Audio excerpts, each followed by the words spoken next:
It is difficult to define a spatial dimension of memory. Here, this is a room of my childhood, with all its inhabitants.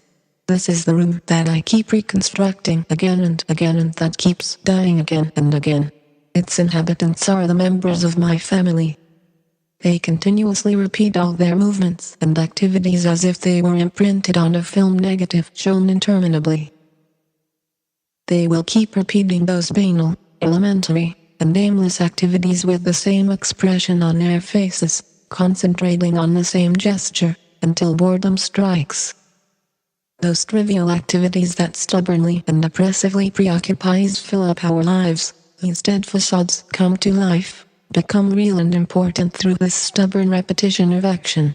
Maybe this stubborn repetition of action, this pulsating rhythm that lasts for life, that ends in nothingness, which is futile, is an inherent part of memory.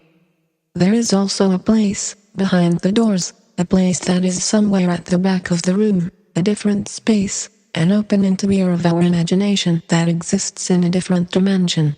This is where the threads of our memory are woven, where our freedom is born. We are standing at the door, giving a long farewell to our childhood. We are standing helpless at the threshold of eternity and death. In front of us, in this poor and dusky room, behind the doors, a storm and an infernal rage, and the waters of the flood rise. The weak walls of our room, of our everyday or linear time, will not save us. Important events stand behind the doors. It is enough to open them. The room cannot be a real space. It cannot be a real room. If we take into consideration the audience, the room could not possibly be perceived as an intimate room of childhood, but as a public forum. There is also another reason a room cannot be real, i.e., exist in our time. This room is in our memory, in our recollection of the past. This is the room that we keep constructing again and again and that keeps dying again and again. This pulsating rhythm must be maintained. It delineates the real structure of our memory. At the same time, the room cannot be furnished, cannot be the place beyond which the auditorium begins, cannot be the stage. If it were, the room would be nothing more than a scene design, which would irrevocably crush our hopes for achieving realness.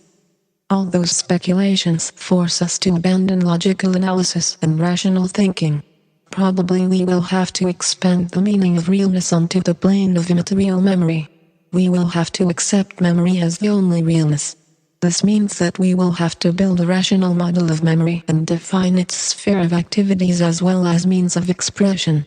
This means that we will have to transfer the concept of realness onto the platform of events, action, and acting. Excerpt taken from The Room. Maybe, A New Phase 1980, written by Tadeusz Kantor.